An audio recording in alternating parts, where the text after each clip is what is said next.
¿Cómo está? Qué gusto, qué placer volver a reencontrarnos, volver a saludarnos. Iniciamos una nueva semana en un nuevo mes, este primer capítulo de Pulso en el mes de junio, agradeciendo desde ya que se encuentren del otro lado junto a nosotros a través de las pantallas de Antofagasta Televisión. Hoy nos convoca a hablar de un tema que hace poquitos días generó un caso bien bullado que a muchos los tomó por sorpresa y fue un duro golpe al mentón.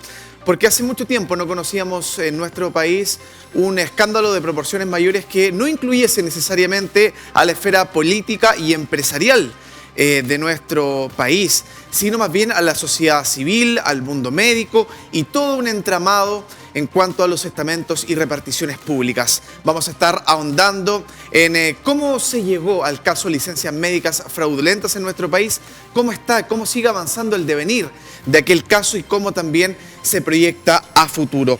Para eso saludo al panel que hoy me acompaña, la señora María Francisca Seguí, abogada laborista.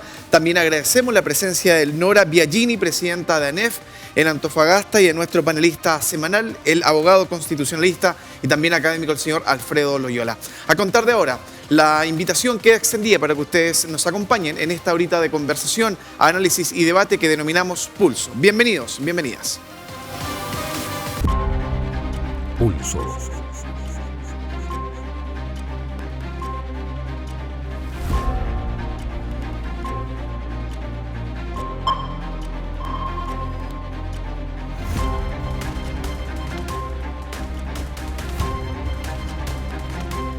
En Antofagasta Televisión. Bienvenidos a Pulso.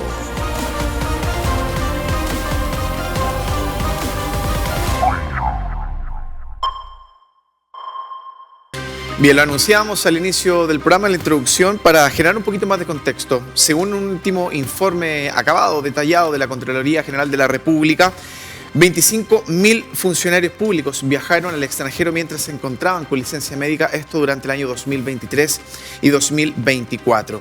Tras ello también se llegó a la siguiente cifra: 35.585 licencias en total fueron emitidas, lo que además se traduce en que fueron 59.575 las entradas y salidas del país de estos funcionarios que hoy están bajo la lupa en todo Chile. Para entender este contexto que genera una crisis profunda en la probidad, en la credibilidad y, como yo lo mencioné al inicio también, de la sociedad común, como cualquiera de nosotros, ciudadanos comunes y corrientes, que se aprovecharon de algunas artimañas también del aparataje público para sacar réditos. Hay otros que siguen en investigación para dar con las verdaderas responsabilidades en el caso que las haya. Vamos a partir con María Francisca Seguí, nuestra abogada que nos visita. Gracias, María Francisca, por la amabilidad de tu tiempo, por estar con nosotros. ¿Cómo llegamos a esto? ¿Cómo se da un contexto como el que actualmente tiene sumida en una crisis de la que no teníamos ningún tipo de conocimiento antes en nuestro país? Gracias por estar. Bienvenida. Muchas gracias. Bueno, la verdad es que este es un contexto que no ha surgido de la nada, es algo que se venía vislumbrando ya hace bastante tiempo. Hace un año atrás, en un podcast del profesor Luis Lizama, él invitó a la ex superintendenta de Seguridad Social, María Soledad Ramírez, para conversar precisamente sobre este tema cuando estaban iniciando las investigaciones y apenas comenzaba a vislumbrarse la magnitud del escándalo que podía eventualmente generarse por esto. Y ya se hablaba de los problemas legislativos que existían respecto de lo que es el control. Porque lo que falló acá fue un tema de control de gestión respecto de las instituciones del Estado y al mismo tiempo un tema de trazabilidad de información. Porque efectivamente no hubo sistemas suficientes que permitieran mantener la información en línea entre Compin, la Suceso y efectivamente los empleadores. En segundo término, un tema de facultades orgánicas respecto de los entes involucrados por parte de la Administración del Estado en la fiscalización, el control y el sancionamiento de este tipo de conducta. Y finalmente, respecto de las facultades que tienen ciertos entes en relación con este tema. Al respecto, es muy interesante lo que señaló en su oportunidad María Soledad Ramírez, puesto que dijo, existe un proyecto de ley, actualmente se refiere al que actualmente es la ley 21.646, que es la que... y resulta que en ese contexto dijo, yo vislumbro que hoy hay un problema, hay dos cuerpos normativos a los que estas leyes no alude. Esta ley en definitiva modifica modifica cuerpos normativos, modifica el DS3 en relación con licencias médicas, que en este caso es la norma que regula en la situación de las licencias médicas, lo que se respecta a su tramitación, Sí. en lo que respecta a su otorgamiento y en lo que respecta, en definitiva, a la gestión de licencias médicas. Pero también no regula dos cuerpos principales en relación al tema, que en algún momento también Sí. me voy a referir a ello. No regula el Código del Trabajo, Bien. no hace modificaciones, no modifica el Estatuto Administrativo tampoco. O sea, establece un rango modificatorio y aborda el problema desde una óptica. Pero el problema no se aborda desde la óptica completa. Entonces, la verdad, la regulación no se va a bastar. Ahí Ya queda. le decía ¿Sí? cuando era proyecto de ley hace un año atrás. Antes Mira. de que estallara este escándalo, ya ellos lo estaban visualizando. Miren, lo estaban previendo ya hace largo tiempo atrás. Sí. Vamos a sumar también otra óptica para ampliar el abanico de la conversación. Nora, bienvenida, gracias por estar siempre con nosotros acá en Pulso. A ver, en total son 777/78 las reparticiones públicas de todo tipo, las que actualmente están involucradas y siendo investigadas. A ver, el presidente también ayer domingo, la cuenta pública se refirió a ello y dijo que esto era un abuso inaceptable, comillas, lo cito al mandatario. ¿Cómo se entiende también de la óptica del estamento público esto que está pasando? Que claro, quizás se pudo prever, se pudo atajar antes, pero no es un tema que nos debiese sorprender tanto, porque en Chile estamos acostumbrados de alguna manera u otra a hablar de las licencias médicas casi como si fuera algo tan normal y natural que de repente no se le tomó el peso y llegamos a esta situación escandalosa. Bienvenida. Hola, primeramente muchas gracias por la invitación. Nosotros como funcionarios públicos obviamente tenemos claro que nosotros debemos ser probos, pero yo quisiera también ahondar en que desde el día 1 que nosotros nos enteramos como dirigentes de esta situación, en ningún momento vamos a avalar lo que no corresponda. Hoy día los funcionarios públicos que hayan acontecido en esta situación, nosotros no vamos a estar del lado de ellos. Lo que sí nosotros hemos estado pidiendo desde el día 1, tanto a la Contraloría y como a todas las jefaturas de los servicios respectivos, es poder tener toda la información a la vista para nosotros poder dar también nuestra opinión.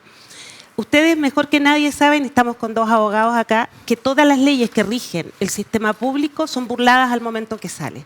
Nosotros lo que queremos saber es cuánto del universo de funcionarios públicos que están inmersos en esta situación son los funcionarios de carrera, los cuales nosotros como dirigentes defendemos. Nosotros tenemos herencias dentro de los servicios públicos por años de políticos que quedan dentro de nuestras reparticiones públicas sin hacer la carrera funcionaria como nosotros le hemos pedido. Tenemos leyes que dictaminan cómo deben ser los concursos de carrera para que nuestros funcionarios estén allí y eso no se cumple.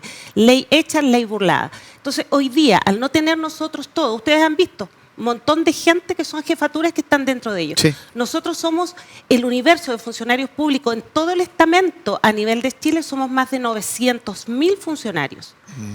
De los cuales adscritos a la ANEF, a nuestra orgánica, estamos más o menos 350. Entonces, uno lo que dice, los 25.000 obviamente no son pocos, debiéramos ser cero, pero nosotros queremos saber cuántos de esos son de nuestros funcionarios. Obviamente hay que corregir, obviamente no hay que avalar, pero sí necesitamos la información correcta. Correcto, y para poder escudriñar en esa información correcta, Alfredo, bienvenido también, hay que ver la otra patita de esta mesa, porque tiene varios interlocutores esta conversación, y uno de ellos también tiene que ver con los médicos. O sea, un funcionario público puede querer caer en una mala práctica con las licencias, pero si no hubiese un médico que se presta para esa mala práctica, no estaríamos hablando de lo que estamos hablando ahora, ¿no? La subsecretaria de Salud Pública, Andrea Albagli, señaló hace pocos días que un médico en promedio en Chile puede extender 500 licencias, como mucho, como máximo. Un médico gran emisor, como ella le cataloga a estos profesionales de la salud que están involucrados en este escándalo, daban hasta 3.000 por año y sin un poquito más, en porcentajes minoritarios, pero incluso abarcando hasta las 5.000 licencias médicas por año. ¿Cómo empezamos a conversar esto teniendo ya todos los antecedentes sobre la mesa? Hay algunos que dicen, acá hay que buscar sumarios, investigaciones sumarias, creación de comisiones en el Congreso. Hay algunos que se oponen porque sería una pérdida de tiempo. Bienvenido, Alfredo, gracias por estar. Muchas gracias, Eduardo. Y efectivamente, ahora es súper importante que se dictó la nueva ley, ¿cierto? La ley 21.746, ¿Qué es lo que busca al final esta ley? Al menos lo más que podemos nosotros mencionar de lo importante es precisamente que van a endurecer las medidas contra los médicos que emitan licencias truchas, al final, licencias médicas Sí. ya truchas, y las sanciones pueden ir desde las 2 UTM hasta las 600 UTM en multa.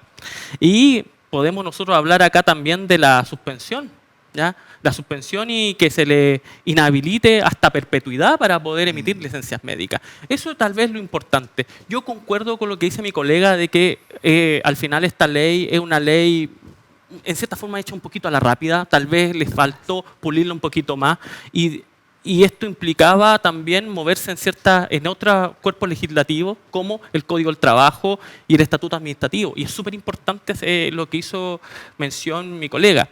Y me voy a quedar también con lo que dice Nora, respecto a algo que igual hemos criticado acá bastante en el programa, que es el asunto de los concursos, el asunto de las licitaciones, el asunto de la probidad y la transparencia, al menos lo que respecta, en este caso, los cargos públicos. La verdad es que llega a ser chocante. Nosotros hablamos la semana pasada respecto a la licitación a la medida, Sí. Cómo se diseñan licitaciones que son al final hechas ad hoc para solamente un candidato, y pasa lo mismo también con los cargos públicos. Los cargos públicos al final me llama la atención y me sorprende cómo acceden a altos cargos funcionarios que no tienen ninguna expertise profesional, que no tienen ninguna capacitación, experiencia, trayectoria, y los vemos en altos cargos. Yo creo que lo más fuerte que vi, Eduardo, y tal vez me estoy desviando del tema acá, pero me parece súper importante mencionarlo, lo que pasó, recordarás tú, con la compraventa de la Casa Salvador Allende, donde un funcionario era el que había visto este contrato, era un egresado de Derecho y ganaba ya más de 2 millones de pesos. Entonces nos encontramos con esta irregularidad, estas malas prácticas, y al final acá lo que estamos hablando es una red de corrupción, y solamente es una patita de toda la corrupción que hemos visto en distintas prácticas lo que respecta a licencias médicas. Acá, María Francisca, para seguir avanzando en cuanto a sancionar, porque hay algunos que dicen, no, esto es un trabajo de largo aliento, hay algunos que incluso están apuntando a que funcionarios municipales se sienten atacados y perseguidos por alcaldes que lo único que quieren es sancionar y apartar, retirar de los cargos y buscar alguna sanción rápida, más inmediata.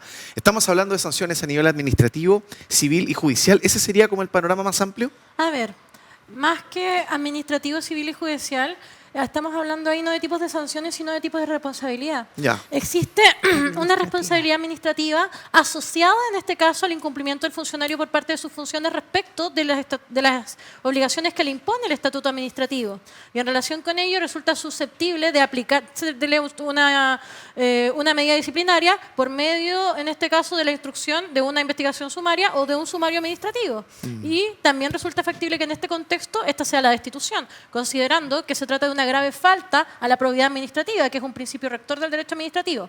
Por otra parte, tenemos una responsabilidad civil asociada, que es en relación con el costo de las licencias médicas, con el subsidio que se le ha pagado. Claro. Y esta también es susceptible de ser perseguida. Y por otra parte, está la responsabilidad penal, asociada al uso indebido de instrumento que puede ser falso. Entonces tenemos acá 3 tipos de responsabilidad que pueden ser susceptibles de perseguirse en distintas sedes. Y de hecho, la nueva ley, la 21746, lo que hace, entre otras cosas, es incrementar estas posibilidades, porque sanciona no solo a facultativos que incurran en esto. Lo primero que hace es cambiar la orgánica de los facultativos en relación a, ya no todos van a poder emitir licencias médicas. Ahora la emisión de licencias médicas va a estar más restringida respecto de quienes figuran en el registro. Vamos a crear un registro. Va a estar más restringida. Las personas van a tener que haber rendido el EUTANCOM. Entonces establece ciertas limitaciones respecto a quienes pueden emitir. Segundo, respecto de la emisión, establece un rango progresivo de sanciones. ¿Qué quiere decir que sea progresivo? Quiere decir que hay sanciones que eventualmente pueden determinar incluso una suspensión perpetua. Entonces, eso para los emisores. Por otra parte, también permite perseguir la responsabilidad criminal de aquellos que efectivamente incurran en el uso de estas licencias. Claro. No solamente en la emisión. Entonces, desde esa perspectiva tenemos un aparataje. Aparte, establece la obligación de crear sistemas digitales de cruza, otorga facultades oficiosas a Compin y a Suceso, que antes no las tenían, solamente actuaban a petición de parte. ¿Ya? Entonces, tiene un catálogo de elementos que permiten la persecución, permiten el control y que en definitiva permiten establecer sanciones desde la perspectiva de la prevención general. Pero le falta la patita, porque ¿qué hacemos con el sector privado?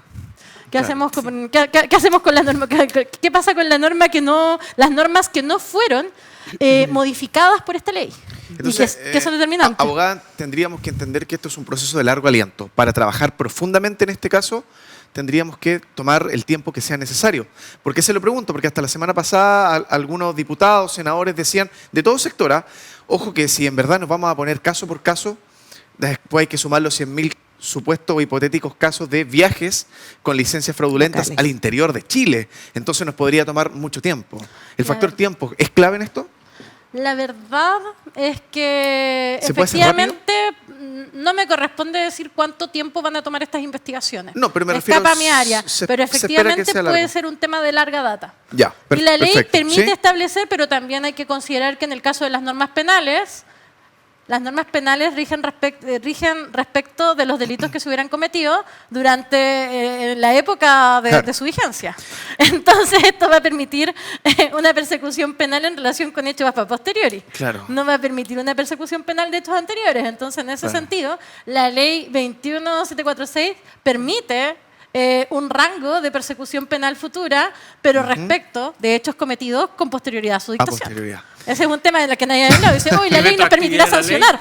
No les permitirá sancionar lo que pasa. Correcto. A ver, Nora, volvamos también a la figura del presidente Boric, porque él se comprometió en su discurso a, comillas, quienes abusaron deberán asumir las consecuencias. Claro, una cosa es trabajar sobre la leche ya derramada, ya sabemos bien el caso, ya explotó esta bomba, pero otro también cómo el estamento público en nuestro país va recuperando, comillas, ciertas confianzas para con la población, la mirada de la opinión pública en un año que es sumamente complejo, porque todo lo que ha pasado, desde los casos de Procultura, etcétera, todo lo que hemos visto en estos últimos meses del 2025, se mezcla con un año de elecciones, donde hay muchos que van a poner la lupa justamente en algunas promesas, campañas, etcétera. ¿Cómo se recupera un poquito la credibilidad del sector público después de esto? Es súper complejo, porque nosotros, por ejemplo, y vuelvo a decirlo, quizás a ustedes les va a salir reiterativo. Los funcionarios que somos de carrera somos personas que nos vamos capacitando año a año, que pasamos diferentes pruebas, que tenemos que estar constantemente sujetos a calificaciones por personas que muchas veces no tienen ni siquiera el conocimiento de dónde están. Y nosotros damos respuesta. El problema es cuando tú estás como en estas familias disfuncionales, cuando tienes el papá que no tiene las competencias ni las capacidades y tienes a los hijos que representan las situaciones, que las avisan en su tiempo y no se escucha. Entonces, yo vuelvo a decirte, nosotros, por lo general, dentro de lo que es el estamento público, tratamos que el público objetivo, que es el final, que nuestra ciudadanía entienda cuál es nuestro trabajo, cuál es el compromiso que tenemos, pero lamentablemente con todos los hechos que tú has expuesto, se lo da a todos los funcionarios públicos por igual. Sí. Y yo quiero decírtelo enfáticamente, nosotros jamás, y yo quiero dejarlo aquí, de los años que llevo yo dentro de la dirigencia, hemos avalado una situación que no sea correcta y que no sea con la probidad necesaria que debe tener un funcionario público. Y lamentablemente, las personas que tú has visto que están o privados de libertad o que hoy día están mayormente enjuiciados, no son funcionarios públicos de carrera. Hoy día nosotros queremos tener la información. Los que hayan sido, digamos, hayan hecho esta causal y hayan sido poco probos, nosotros no los vamos a defender, siendo de carrera o no, pero yo te diría que tengo que hacer como un filtro. Ahora, nosotros siempre, los funcionarios, la gran defensa que hemos tenido es que han estado en sumarios que no les corresponden y a los que les corresponde salen libres de toda causa. Hay mucho, Nora, que están pidiendo que se haga una revisión exhaustiva caso a caso para evitar, comillas, una cacería de bruja, levantar sospecha infundada o generalizar, hacer pagar justo por pecador en algún caso. Mira, es que tenemos de todo, por eso te digo, o sea, es súper difícil poder dar en estos momentos, ser lapidarios con todos y todas. Nosotros tenemos casos, y quiero decirlo abiertamente porque lo hemos comentado en el círculo de la ANEF y los funcionarios públicos, que no es justificativo, pero sí se debe revisar. Se entiende. Nosotros ¿Sí? en Chile tenemos la salud más cara que existe, la más cara. Nosotros como ANEF y como gremio hemos logrado tener convenios con Tacna específicamente. Lo mismo pasa en Magallanes con el tema de Argentina. Sí. Las cámaras hiperbáricas que existen en Tacna, muchos de nuestros funcionarios las utilizan. Que no haya sido la forma, y tendrá que sancionarse, por supuesto. Entendemos que lo más seguro es que va a estar fuera del servicio público. Pero son personas que si tú pagas un tratamiento en Santiago, te sale 9 a 12 millones el tratarte. En Tacna te sale 1 millón de pesos. Entonces, tenemos que revisar caso a caso. Tendremos que aplicar los instrumentos, como decimos nosotros. Tenemos la responsabilidad administrativa, la responsabilidad civil y la penal. Y en todas esas iremos siguiendo los procesos. Pero tenemos que revisar. Ahora, lamentablemente, yo lo vuelvo a decir, esto no es solamente del ámbito público. Hoy día estamos nosotros en la palestra, pero si tú revisaras el universo, como pretende hacerlo la Contralora, o sea, vamos a entrar en un zapato tremendo. Y qué pena que nuestra sociedad esté cayendo en eso. Sí. Ahora, a nosotros como funcionarios públicos nos ataca constantemente la ciudadanía por cosas que no hacemos. Nosotros hemos estado en riesgo con muchos funcionarios que les han incluso amenazado de muerte. Eso no sale en la prensa, eso no se apura la Contraloría en sacarlo, los juzgados los dejan por miles de tiempo cuando son sumarios. Yo te digo, hoy día, perfecto que la Contraloría está haciendo sumarios express, porque yo tengo en la administración pública sumarios por maltrato laboral, por acoso sexual de 4 años, con personas que se han enfermado, que las mismas mutualidades los han soltado porque ya no da, porque obviamente es un gasto, sin ningún tipo de resolución, claro, y esa persona sale enferma. ¿Quién hace cargo de eso? Nadie. Entonces hoy día yo digo, si esto se va a regularizar, que se regularicen todo, que sean los procesos en los tiempos que corresponden. Sí, el tema, yo tengo una diferencia un poquito con el tema de los sumarios express. Siempre y cuando se respeten las normas básicas procesales, porque el tema es que los sumarios express al final pueden adolecer tal vez de cierta ilegalidad, pueden llevar a una especie de inaplicabilidad por inconstitucional. Los abogados son creativos. Entonces un abogado de un funcionario puede alegar tal vez que no siguieron conductos regulares, los procedimientos básicos en materia administrativa. Entonces ahí yo tengo cierto cuidado. Yo creo que los procedimientos tienen que llevarse a cabo ya en su conducto regular, en su tiempo y forma, exactamente. Sí, se entiende. Nos vamos a ir a la pausa con esa reflexión. Vamos a seguir a la vuelta de este primer corte de la noche, debatiendo sobre los roles de los actores implicados. ¿Cuánto de responsabilidad también tiene la Dirección del Trabajo, por ejemplo, que ha salido bien a la palestra pública en el último tiempo, y algunos vacíos en la fiscalización que se debió hacer desde el minuto 1, como veníamos conversando hace largo rato atrás? Pausa y seguimos. Sigue Pulso por Antofagasta Televisión. Bien, estamos de regreso, gracias por seguir en nuestra sintonía. Habíamos dejado planteada la premisa de responsabilidades, ¿no? Sabemos bien, abogada, usted nos mencionaba en el primer bloque cuando entra a taller la COMPIN, la Suceso, pero se ha mencionado mucho la Dirección del Trabajo y quizás en base a veces desconocimiento de la población se generan ciertas situaciones donde se apunta a la Dirección del Trabajo justamente, pero de repente tiene un límite, un margen bien acotado para poder actuar. ¿Cuándo entra a taller, por ejemplo, la ADT y en qué casos, por ejemplo, este u otros no tiene directa injerencia? Efectivamente. La Dirección del Trabajo es un órgano especialista. Es un órgano que específicamente funciona para el resguardo de la normativa laboral y para cautelar los derechos de los trabajadores. En este sentido, la Dirección del Trabajo tiene un carácter eminentemente protector. Y la Dirección del Trabajo existe para fiscalizar el cumplimiento de la normativa laboral por parte, en este caso, de los involucrados en la relación laboral y particularmente de los empleadores. Entonces, en este caso, la Dirección del Trabajo no tiene facultades ni para investigar, ni de oficio ni a petición de parte, la situación de las licencias médicas. No tiene facultades investigativas a este respecto, ni tampoco tiene facultades sancionatorias. Lo que tiene son facultades para que determinar si en el contexto de una licencia médica se han vulnerado los derechos de los trabajadores involucrados o bien si se ha incumplido en alguna medida la normativa laboral. Por ejemplo, si se ha despedido un trabajador que está con licencia médica en determinadas circunstancias. Esto es, a propósito de las vulneraciones de derechos fundamentales que pueden darse en el contexto de un trabajador y a propósito del despido de un trabajador con licencia médica por una causal contemplada en el artículo 161, inciso primero del Código del Trabajo, necesidades de la empresa. Esto quiere decir que básicamente la Inspección del Trabajo tiene facultades fiscalizadoras en el contexto de esta acción, en el contexto de un reclamo, que es lo que deduce el trabajador cuando su despido en este caso lo considera injustificado. El trabajador puede reclamar causal y en el contexto contexto del reclamo de la causal, puede concurrir a la inspección del trabajo. El trabajador puede solicitar fiscalizaciones frente a determinadas situaciones asociadas a, por ejemplo, le he presentado licencias sucesivas, ahora mi empleador me está hostigando, mis derechos están siendo vulnerados, y puede eventualmente deducir una denuncia en este contexto y ser investigado en el contexto también de la 21643, de la ley Karin. Y no solo eso, sino que también en distintos contextos relacionados con la vulneración de derechos fundamentales. ¿Cuál es el tema? Que estas facultades que tiene la Inspección del Trabajo son restringidas y limitativas exclusivamente bajo ciertos supuestos en que efectivamente los trabajadores se encuentran vulnerados, efectivamente existe una infracción a la normativa laboral, pero no tiene ninguna otra facultad a este respecto, ninguna. Abogada, muy Respecto simple. ¿Sí? respecto de los trabajadores y empleadores. Como organismo público tiene facultades respecto a sus propios miembros. Sí. Pero como inspección del trabajo propiamente tal, no tiene otras facultades. Muy en simple para seguir también con Alfredo. En este caso, ¿sería necesario un sumario o una investigación sumaria? ¿Cuál de los dos aplica mejor, por ejemplo, en el caso? Ninguna de las dos. Ninguna de las dos. Porque estamos hablando de un contexto en que la inspección del trabajo no tiene facultades para investigar estos hechos. No estamos hablando de la inspección del trabajo, estamos hablando en general. ¿Qué es lo que tiene que hacer ahora, qué es lo que se tiene que hacer ahora con este caso licencias? ¿Abrir sumarios o investigaciones sumarias? Yo creo que depende. Porque depende de la gravedad. Claro, ¿algo en así? este caso se trata de algo que decía bien la colega que representa acá, en este caso, a las asociaciones del sector público. Sí.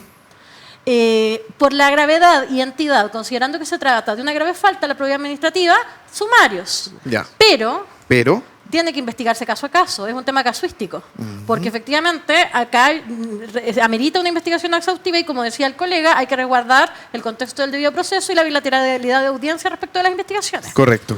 Ahora, Alfredo, algo sumamente importante que se lo pregunta la gente, nos preguntamos todos desde que este caso explotó. ¿Se puede restituir el dinero? ¿Qué se puede hacer con esa situación en cuanto a aquellos que, por ejemplo, presentaron su renuncia antes que les cayera el sumario correspondiente?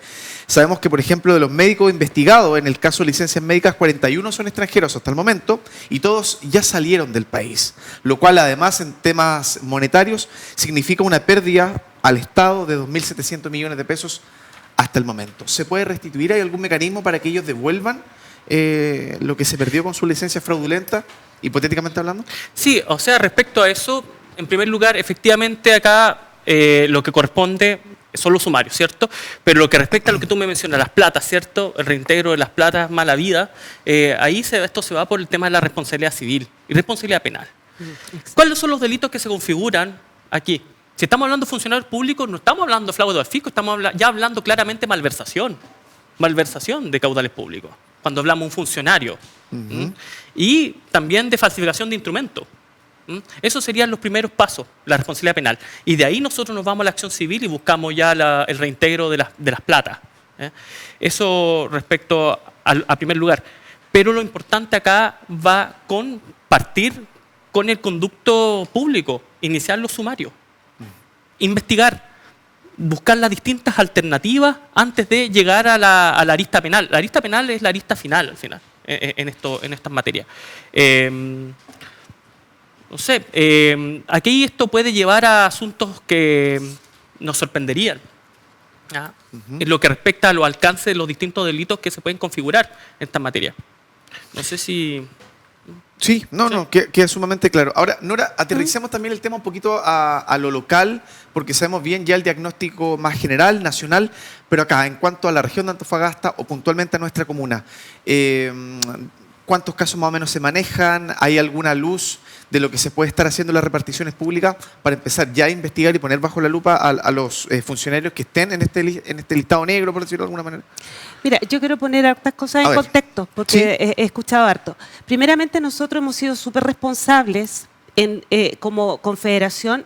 En su momento, en la ley de reajuste del 2024, nosotros pedimos, dentro de la negociación que hicimos, la mesa para tratar el tema del ausentismo. Algo que recién se vino a generar la semana pasada con un documento que emite el ministro Marcel, recién la instala. Algo que nacional, nosotros, claro. Sí, pero ese comité nosotros lo sacamos en diciembre y eso no se hizo. Como un montón de mesas de trabajo y técnicas que hemos pedido nosotros las autoridades para pesquisar todos los temas. Porque esto no es una sola cosa. Acá, ¿qué se nos va a crear hoy día como funcionamiento público? Nosotros los funcionarios públicos, aunque ustedes no lo crean, siempre hemos estado reclamando cuando hay mucha licencia que no se reponen las personas que no están y nos sobrecargamos. El Estado se ha achicado desde hace mucho tiempo. Gente que jubila, no se recuperan los cargos. Tenemos la salud mental de muchos funcionarios que hoy día van a verse lamentablemente perjudicados con este tema de licencia y que realmente necesitan el descanso porque ya no dan más. Entonces, ¿cuál es la ocupación y preocupación que tenemos hoy día nosotros como dirigentes? Ojalá que todo se haga bien, que se haga exhaustivo, que sea justo para lo que corresponde, porque muchos sumarios son tremendamente injustos, y te lo puedo decir porque desde que estoy hace tiempo no los veo así. Espero que esta vez sean. No sé de dónde van a sacar tantos fiscales la Contraloría y los servicios para poder llevar a cabo todo esto en la forma express que hablamos o con el tiempo que se haga, sabiendo que tenemos sumario de años que tampoco lo han sacado. Y después viene un problema mayor. Si ya estamos con déficit de personal en casi todos los servicios que se han enunciado hoy día, por ejemplo, la JUNJI, los jardines infantiles, que es la parte primaria, donde está la educación primaria de nuestros niños, ya está con déficit de personal. Hoy día, sacando todos los que se supone que están en averiguación, ¿cómo los repongo? Claro. ¿A quién voy a poner? ¿A dedo? ¿Nuevamente voy a tener gente sin la ética y el profesionalismo de los servidores públicos? Porque yo lo digo, nosotros tenemos gente tremendamente comprometida en los servicios públicos, que muchas veces está invisibilizada. No cabe duda. Entonces, yo lo que me estoy preguntando hoy día, más allá de las licencias, más allá de los sumarios, ¿cómo repongo esa cantidad de gente para poder dar, digamos, con la petición que tienen los usuarios? El asunto, Nora, es que hay muchos profesionales jóvenes que quieren acceder al servicio público. Hay ¿Y muchos cómo lo hacemos para que entren? Es que al final el gran problema es que se ha vuelto una caja pagadores favores políticos. Se reparten botines partidos políticos que están asumiendo al final el gobierno de turno y empiezan ahí, vamos a ver nosotros que en una cargo de jefatura un profesional de 26 años sin ninguna experiencia y que está haciendo prácticamente la práctica. Bueno, ustedes mismos que son abogados saben que está la ley 19.882 donde se certifica cómo debe ser el proceso para poder llevar a cabo un concurso público. Te dice cómo pero sale esa ley miscelánea posterior que dice si no se da cuenta de esto se puede hacer esto otro. Y ese es por donde entran todo lo que ustedes me están diciendo. Entonces nosotros como dirigentes tenemos que estar luchando sin ser abogados contra todas esas leyes para poder argumentar que se debe respetar la que nosotros aprobamos en su momento. Claro. Muchas veces, y nos pasa constantemente, que los grandes paros que tenemos es porque salimos de una mesa negociadora donde firmamos todo, cómo va a ser el proceso, y alcanzas a salir y se está firmando otro. Y uno dice, perdón, ¿en qué momento me bajé que no me di cuenta que quedé fuera? Entonces, lo que uno pide en estos cargos, por lo menos nosotros como dirigentes, es que lo que tú firmas se cumpla y que no vengan después estos favores políticos a cambiarnos la ley en la mitad del camino, porque hoy día, yo lo vuelvo a decir, la gran cantidad de funcionarios públicos de carrera no están en el listado que se tiene de parte de la Contraloría. Claro. ¿Cómo hacemos entonces, abogada, para reformular este sistema a nivel estructural, como lo plantea también Nora? Porque claro, esto es la punta del iceberg, pero si uno empieza a escarbar, te das cuenta que las bases ya vienen o mal hechas o inexistentes o vienen muy trizadas hace mucho tiempo, y esto solamente nos golpea y nos desnuda una realidad que hace tiempo se venía sosteniendo en Chile. ¿Cómo empezamos a trabajar después de esto? ¿Qué moralejas sacamos en base a este caso? Bueno, la primera es hacer mea culpa y retroalimentar respecto de los errores que se han cometido y entender que la clave se encuentra, uno, en el control, seguimiento y gestión de nuestros procesos internos. Segundo, hay que abrazar la transformación digital como lo que es y aprovechar las nuevas herramientas para poder crear mecanismos que nos permitan hacer más eficientes nuestros sistemas de control.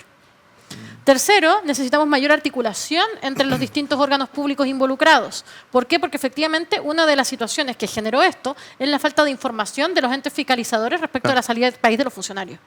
Y eso porque no existía una articulación en relación con lo que vendrían a ser los controles para salir del país, que PDI con la información que tiene con PIN y que tiene la suceso. Entonces, este tipo de situaciones y la falta de articulación entre organismos es lo que genera también la desinformación. Y finalmente, sí o sí va a haber que hacer una mejora legislativa, porque la 21.746 no se basta. A ver, Alfredo. No se bastaba hace un año cuando era proyecto de ley, no se basta ahora. No se basta ahora. Ahora, tenemos varias piezas de este puzzle sobre el tema, hay que empezar a armarlo. Ya vamos dando luces sobre eso. Por ejemplo, hoy salió en los medios de circulación nacional que la Contraloría emitió un instructivo con 7 puntos clave, con un esqueleto que te entrega todos los lineamientos para empezar a investigar. Incluso acá tengo anotado la creación de la plataforma CIAD, que permite todavía más trabajar en profundidad. Es el camino al que se está proponiendo, porque además esta última semana surgieron, mira, mientras revisamos algunos titulares bien interesantes de la prensa local y nacional, surgieron algunos cuestionamientos, se levantaron suspicacias contra el rol de la Contralora Dorothy Pérez. Eso también entra, me imagino, a tallar en la opinión pública cuando además se, comillas, cuestiona, o al menos se mete el nombre de la Contralora, que lleva además poquito tiempo en el cargo, ¿no?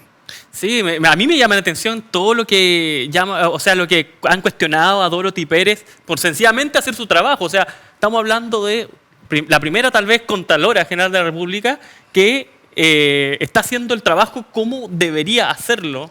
Ya estamos hablando del retorno a la democracia, sí. No encontramos una Contralora que haya tomado el toro por las astas, y aquí hemos encontrado las reacciones, y a mí me llama la atención la reacción que tuvo precisamente los dirigentes de la Asociación de Municipalidades, de funcionarios municipales, cuestionando precisamente a Dorothy Pérez. La estaban cuestionando, y ahí también aprovecho a preguntarle a usted, Nora, si usted comparte las críticas y observaciones que han hecho respecto a ella. Yo la verdad es que me llama mucho la atención que con el caso de ella se hayan demorado tanto en nombrarla. Solamente, Alfredo, para complementar la consulta que le dejas planteada, Nora, ahí está el titular. A funcionarios municipales critican a la Contralora Pérez y acusan interés político en el escándalo de licencia. Sí. Y lo último, para cerrar, me llama la atención todo lo que se demoraron en nombrarla. Todo lo que se demoró este gobierno en nombrar a Dorothy Pérez como Contralora, y en su momento cómo Jorge Bermúdez impidió que en su ausencia Dorothy Pérez asumiera como Contralora interina o subrogante. Nora, no sé si quiere. Claro, por supuesto. Nosotros hemos tenido hartos litigios con la Contralora, efectivamente, por el tema de la confianza legítima y un sinfín de cosas que ella partió en los servicios públicos. El tema de la confianza legítima es un tema que nosotros lo hemos ganado en juicios. No es algo que la Contralora hoy día lo saque o no lo saque, o cómo lo cambia o cómo no. Eso es lo que yo les digo. O sea, las reglas del juego, cuando tú la trabajas en una mesa, deben ser las mismas cuando estás sentado a cuando sales de la puerta.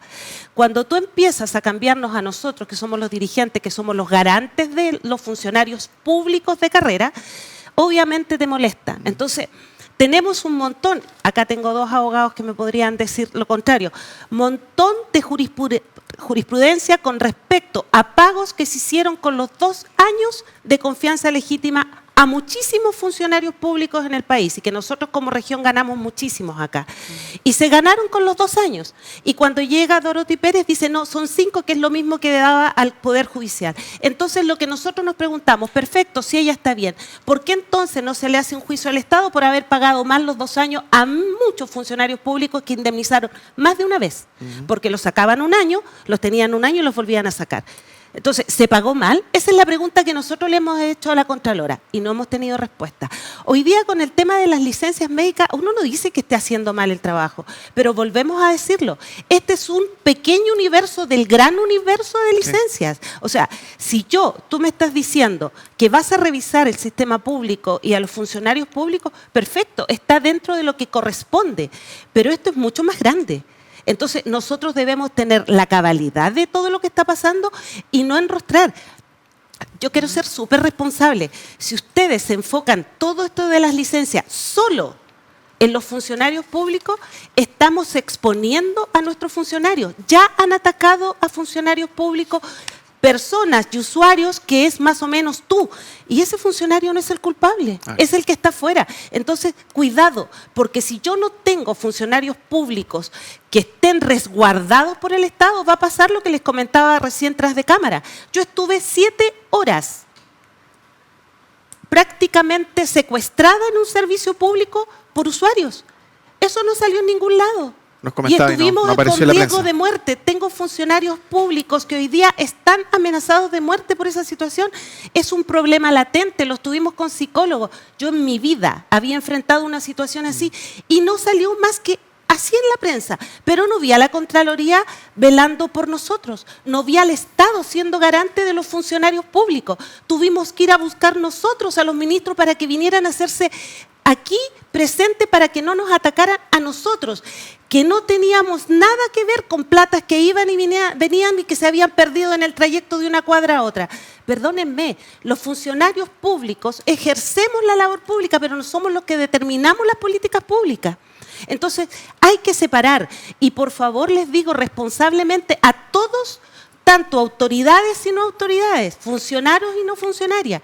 Esto no es un problema de los funcionarios públicos, es el problema de un sistema, no nuestro, y que debemos averiguar y corregir, por supuesto. La ANEF, vuelvo a decirlo, va a ser tajante en no defender los casos que son indefendibles, pero sí vamos a velar por la seguridad de los funcionarios y que esto no se sientan que están en una cacería de brujas o en un circo romano donde a cualquiera de mis funcionarios públicos van a atacar, porque en eso soy enfática. Voy a defender con todo el poder que también tiene la ley, porque aquí alguien se debe hacer responsable. La Contralora y los medios y nosotros debemos ser responsables de custodiarnos unos a otros y que salga la verdad como corresponde. Ahí está. Esa verdad es la que vamos a tratar de seguir esclareciendo a la vuelta de la pausa, donde ya cerramos algunas consideraciones finales, por supuesto, de este capítulo, pero nos vamos a adentrar un poquito más en las implicancias legales que pudiese tener como resultado el caso de licencias médicas y algunas propuestas para enderezar esta platita que hace rato se enchuecó, y miren los coletazos que trajo consigo. Pausa y seguimos. Sigue Pulso por Antofagasta Televisión. De vuelta a la parte final del presente capítulo de Pulso, agradeciendo que siga con nosotros del otro lado.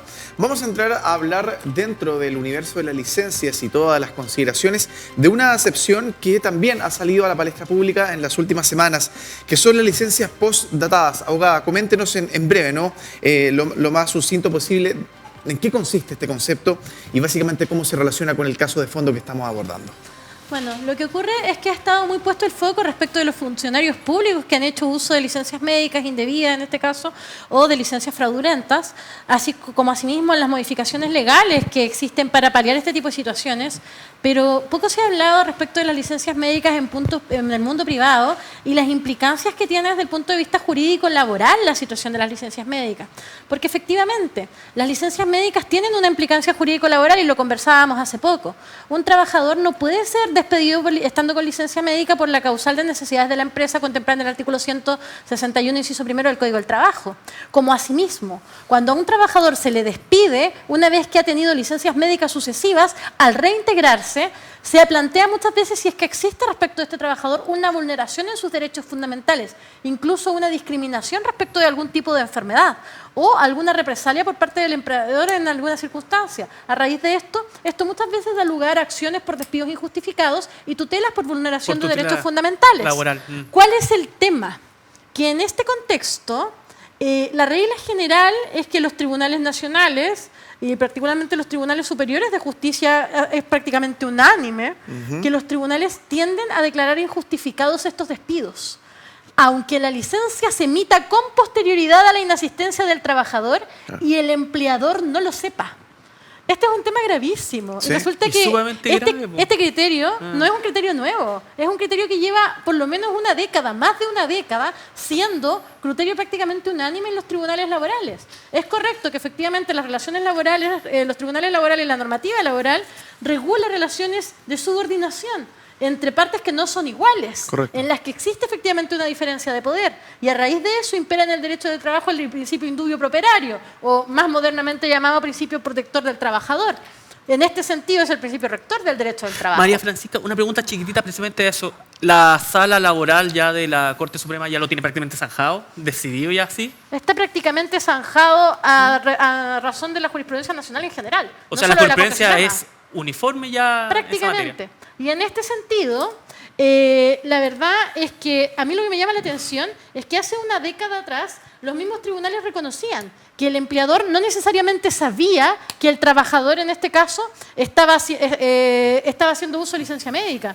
Muchas veces se trató de causas en que un trabajador hacía uso de licencias médicas sucesivas, posteriormente desaparecía por un periodo de tiempo indeterminado, que podía ser de días o de semanas incluso. Posteriormente se procedía a su despido luego de haber hecho incluso investigación para tratar de ubicarlo, se le despedía, el trabajador demandaba despido injustificado y resulta que la sentencia indicaba que efectivamente, como un silogismo perfecto, si la inasistencia es justificada, el despido es injustificado. Entonces, necesariamente se tiene por injustificada la causal, aunque el empleador no tenga cómo saber que el trabajador está con licencia, aunque el trabajador no se lo haya comunicado y aunque efectivamente la licencia se haya emitido días posteriores a la fecha en que o semanas posteriores a la fecha en que efectivamente se produjo la inasistencia. En este sentido, lo que habla la doctrina laboral sobre la materia es que existiría prácticamente una suerte de derogación tácita en este caso, del DS3, de la normativa que regula las licencias médicas, porque efectivamente se establecen los plazos de presentación de las licencias médicas en 2 días hábiles respecto de los trabajadores a sus empleadores, pero en la práctica eso no se cumple. Y es un tema que a mí me ha tocado verlo muchas veces en los tribunales laborales acá en Antofagasta, particularmente fallos de esto. Yo tengo un fallo que es el T89-2014, que es del año 2015, donde efectivamente la sentencia establece el empleador realizó el trabajador hizo uso de licencias sucesivas. El trabajador dejó de presentar licencias. El trabajador no estuvo ubicable. El trabajador no contestó correos electrónicos. El trabajador no contestó teléfono. El trabajador desapareció completamente. Sí. Pero 2 semanas después, el trabajador presentó una licencia por los canales oficiales y el despido se declaró injustificado. En este caso, el trabajador presentó una acción de tutela, por eso una T. Presentó una acción de tutela alegando que el despido era en represalia. Y resulta que finalmente se rechazó la tutela porque la misma sentencia dice el trabajador no fue diligente al no contactarse con el empleador, pero de todas maneras tiene licencia, así que el despido está justificado.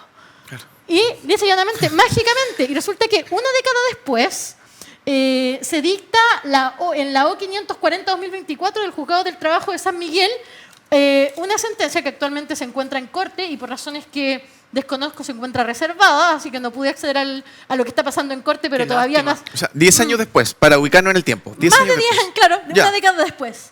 En la cláusula 9ª, que cabe apreciar si el hecho descrito en la carta de despido ocurrido. A este respecto, la causal del artículo 163, número 3 del Código del Trabajo, se funda en haber faltado el actor a sus labores días 13 al 16 de febrero de 2024. 13 al 26, imagínense, faltó más de una semana. Sí.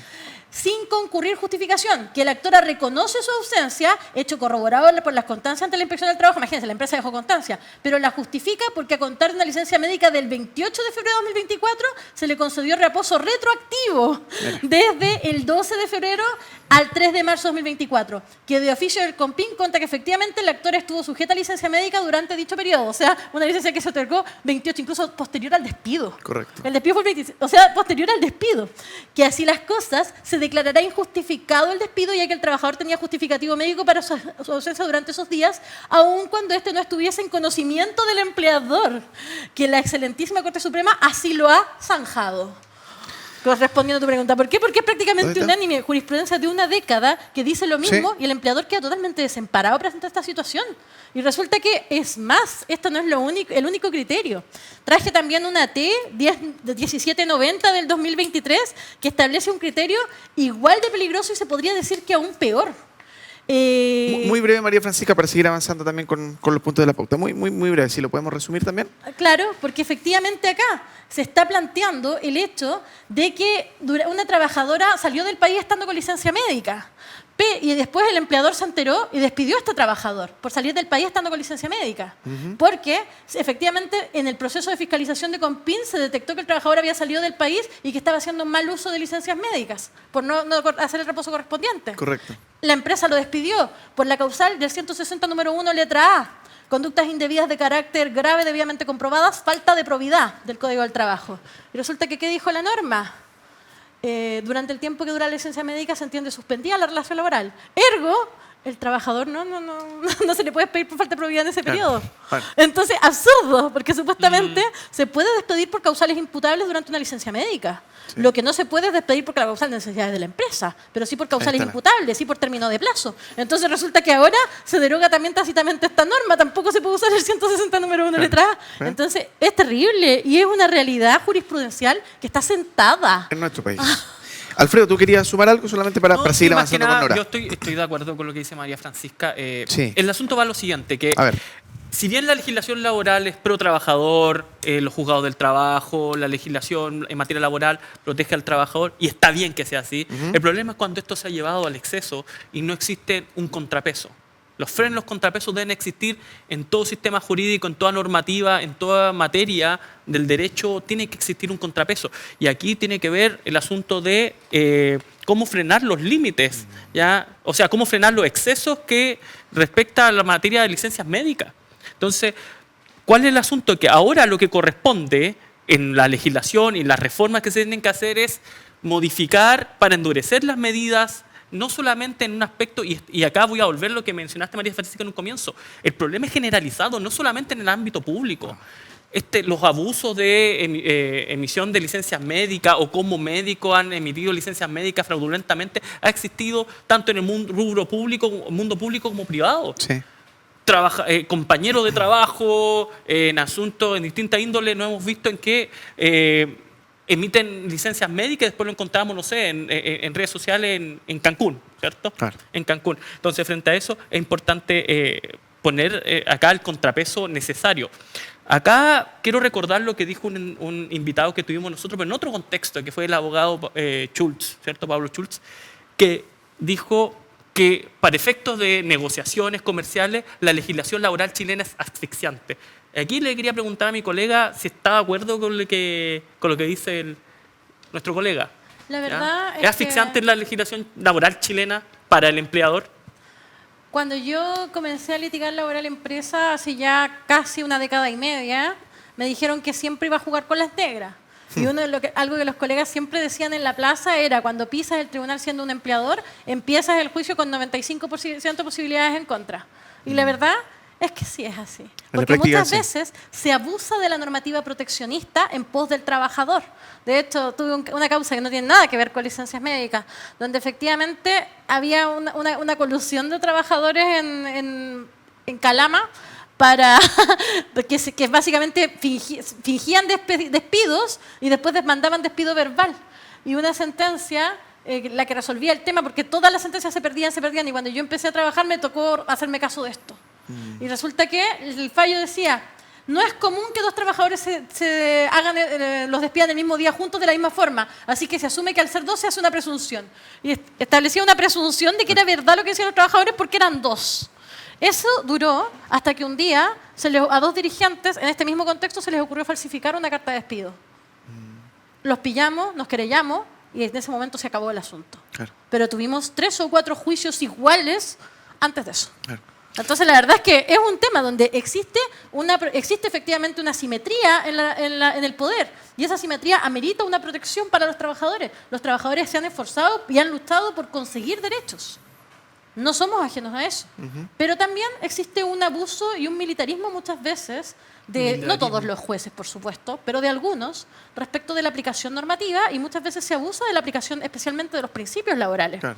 Particularmente yo hice mi trabajo de titulación de magíster en la aplicación jurisprudencial de los principios jurídicos laborales y procesal laborales. Y el abuso que se suele hacer del indubio pro operario en materia laboral en relación a cuándo se usa y cuándo no debería usarse. Claro. Pero muchas veces se usa para suplir defectos probatorios de los trabajadores. Y para invertir la carga de la prueba. La inversión del onus probandi no es una de las aristas del indubio pro operario, pero muchas veces se hace bajo el alero del indubio pro operario. No sé, Nora, si quisiera referirte a este tema, lo que se ha mencionado también en cuanto a la figura del trabajador público, o seguimos avanzando en alguna cosita. Netamente entender de que aquí se debe trabajar no en forma unilateral. Yo vuelvo a decirlo. Hay varios de lo que están enunciando acá de juicios, fallos y todo lo demás. También yo tengo otros tantos más que han sido tremendamente injustos hacia los funcionarios públicos y vuelvo a decirlo, con unas razones que son casi irrisorias. Y nosotros hemos ganado, así como dice la abogada, muchas veces, como lo decimos en nuestros eslogan, en la calle, los derechos. Y los defendemos porque efectivamente todo lo que hoy día tienen los funcionarios públicos lo han ganado los gremios. La ley con nosotros ha sido perversa en muchos espacios. O sea, hoy día que nosotros tengamos un estatuto administrativo que ya no sirve, no da más, ustedes mismos lo han visto, o sea, no es posible seguir con los instrumentos que existen. Tenemos un proceso de calificaciones espantoso. O sea, de verdad, si tú quieres sacar un funcionario público, y acá hay 2 abogados, tú lo puedes lograr sacar. Eso que dicen que somos inamovibles, eso no es así. Es un relato popular que está bien instalado, no, parece malísimo. la gente, ¿no? Te lo digo yo. Yo llevo 31 años en el servicio público. No soy primera. Me ha tocado estar en todos los gobiernos. Y de verdad hay gente que se prepara para venir a molestar al funcionario público porque quiere. La persecución que existe dentro de los servicios, la enfermedad mental que tengo en nuestros funcionarios es espantosa. Creo, y vuelvo a decirlo, hoy día, si empezamos a averiguar, esto es la punta del iceberg en un montón de cosas, no solamente en esto.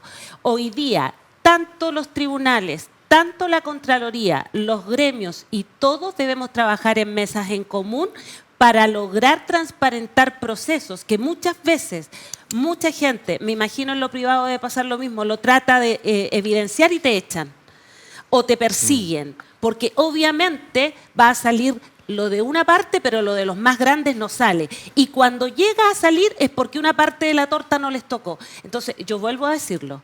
Si queremos transparentar, tenemos que poner todo el plano en la mesa y empecemos a transparentar y nosotros estamos dispuestos. Pero si nos vamos a enfocar solamente en un grupo, en eso de verdad es una cacería de brujas. Ahí está, reflexiones finales también de la presidenta regional de la ANEF. Abogada, la invitación, unos segundos para que resuma a modo también de análisis global de todo lo que hemos ido desglosando en esta horita de programa, por favor. Bueno, el tema de las licencias médicas y el abuso de las mismas no es algo nuevo.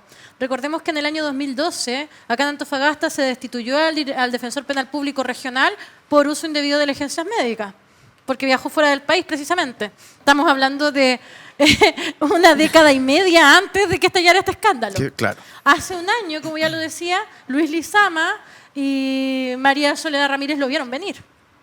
Y efectivamente, ahora está sobre nosotros el problema, pero también está la oportunidad de mejorar nuestros mecanismos de control, la oportunidad de articular mejor los órganos de la administración para que puedan fiscalizar, la oportunidad también de aferrarnos a la transformación digital y aprovechar las nuevas herramientas que nos brinda la tecnología para agilizar y para optimizar estos mecanismos. Y finalmente, la posibilidad de hacer verdaderos cambios legislativos que permiten equilibrar la balanza en ciertas situaciones que claramente son injustas y que claramente llevan al absurdo en ciertos casos. Muchas gracias, abogada. Alfredo, lo mismo. Palabra al cierre, por favor. Sí, la verdad es que acá nos hemos encontrado con este vicio, ya con el abuso que se hizo de ejercer las licencias médicas. Yo lo que busco más que nada, y voy a compartir las palabras de Nora, aquí es necesario reformar el estatuto administrativo, es necesario que exista una gran reforma, tanto por el asunto del ingreso a los cargos públicos, que exista mayor seriedad, mayor probidad y transparencia en el ingreso del funcionario, que al final, lamentablemente, por esta irregularidad que se vio en el mundo público, están pagando justo por pecadores, están afectando al funcionario público de esfuerzo, que se levanta temprano y que trabaja duro y que se ve expuesto, como dijo Nora, a los grandes problemas ya que se incurren en estas prácticas. Y eso implica también que exista una mayor fiscalización por parte de los organismos, que exista mayor seriedad, ¿ya? Y eso implica una reforma legal seria para que se modifique y se logre un perfeccionamiento en el mundo público en todo su ámbito. Y esto involucra lo privado también. Agradecemos la presencia de María Francisca Seguí, abogada laboralista, que nos acompañó a esta hora de la tarde. También de Nora Biagini, presidenta de la ANEF a nivel regional en Antofagasta. Y a nuestro panelista semanal, el abogado constitucionalista, también académico, el señor Alfredo Loyola. Hoy debatiendo del caso bulladísimo, ¿no?, de las licencias médicas en nuestro país. Su trasfondo, qué pasó en la previa, cómo se está desarrollando en este durante y qué puede venir a futuro. ¿Cómo salimos entre todos de esta suerte de crisis moral a nivel social en nuestro país? Esta sociedad del engaño, del fraude, de la trampa, de los que algunos se libran y los que no. Bueno, a seguir también sobre la lupa, trabajando, buscando responsabilidades y cuáles son las propuestas para mejorar entre todos y todas como chilenos y chilenas. Nosotros nos reencontramos el próximo miércoles a las 20 horas. Que estén muy bien. Gracias por la sintonía. Fue Pulso, un espacio de propuestas, lo que marca la agenda, las decisiones de futuro, conversaciones y análisis en profundidad, contingencia y debate. Pulso por Antofagasta Televisión.